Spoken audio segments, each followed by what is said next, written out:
Hello there guys, and welcome back to Reborn with Michael Watson. Today I want to talk about why you need to stop attracting. Stop trying to attract things and do this instead. And it is going to change the way that you manifest, because it's going to change the way that you approach creation and approach manifesting anything.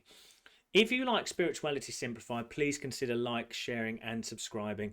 Comment down below if you find this video helpful. Join my free Facebook group, linked in the description, and also check me out on Instagram. Guys, I want to talk about this.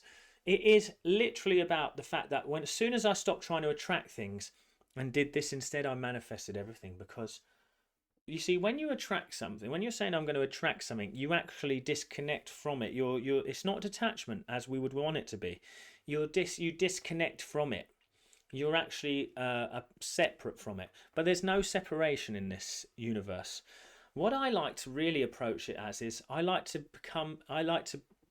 it's the being of it. So let's say I want to attract abundance. I want to be abundance. I want to be that thing. I want to create the harmony inside of me first. Always think of it as an inside job that expresses out of you, rather than something out of there that I'm bringing to me. I actually let it out of me. So I bring out abundance. I bring out health. I bring out love. These things, you know.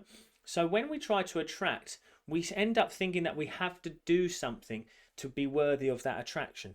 You're worthy of all the good things in life. You are worthy now. I remember my dad once, I said to him, I deserve to be rich. And he got really funny about it. Why do you deserve to be rich? And how does anyone deserve to be rich? But I was trying to build up a feeling of deservingness.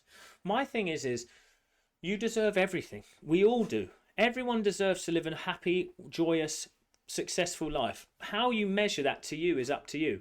I measure success as being able to do what I want with who I love, and have no regard of whether I can do it or not. I can just do it. So the thing is what does that take then? Well, that takes me embodying that in my body. Belief is what I'm talking about here. Can you believe that to be true for you? And the breakdown of the word belief is being alive to something. So you be alive to something brings life to it. So be alive to the idea of abundance. Be alive to the idea of success in all areas of life. Be alive to the idea of a loving, harmonious relationship. Be alive to the idea of joy in all areas of life. You be alive to it means you bring yourself to it. You embody that state of being.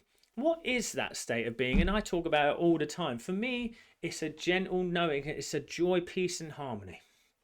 You know, so where I tend to really look at the idea of becoming or being something is, I want to make the inner world so important to me that the outer world becomes meaningless regardless of what's happening. Let me put it this way. Most of you who desire something is because you lack it.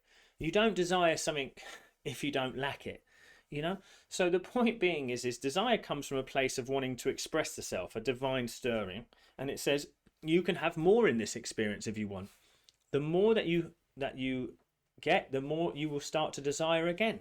And they call it a divine discontent. So you'll achieve something and then you'll get a divine discontent and you'll want to express yourself again. There's nothing wrong with that, okay?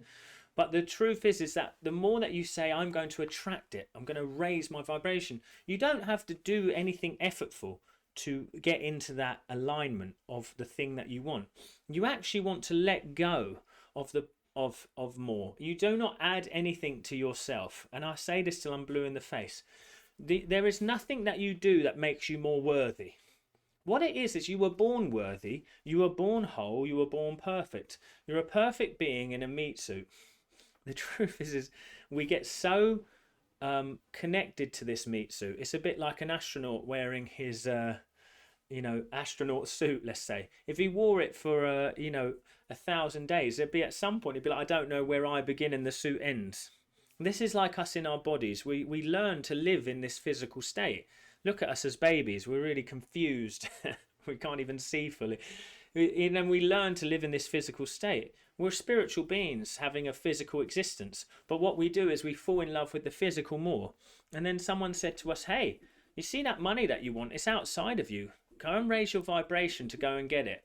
And the truth is you do not need to raise your vibration. You do not need to. what you want to do is you want to actually let go of the parts of you that aren't aligning, because the true aligning of anything you want is effortlessness. It's so effortless to align to the energy of the thing that you want. Then your job from there, just to be real with you, is to show up. Show up consistently to the thing that brings you passion, and you will make something of it. I show up every day. Do I work hard? I give my all. That's all I do. I bring my whole self, and then I'm rewarded with that, because I don't deny that which I affirm. And this is the key thing. I let go of the parts of me that deny what I'm affirming, or what I'm visualizing, or what I'm imagining to be true. So we must use that as our vantage point here. You do not need to raise your vibration. You do not need to attract anything. Everything that you want is already in you, and it expresses out of you on the screen of space. So think about it always as an inside job. As above, so below, as within, so without. It's an inside job. Never fear what's going on in the outside, because you're then giving power to the creative thing. There is only one power, and the divine power, and it resides in and through you. Do not give your power to anything else. I'll see you at the next one, guys.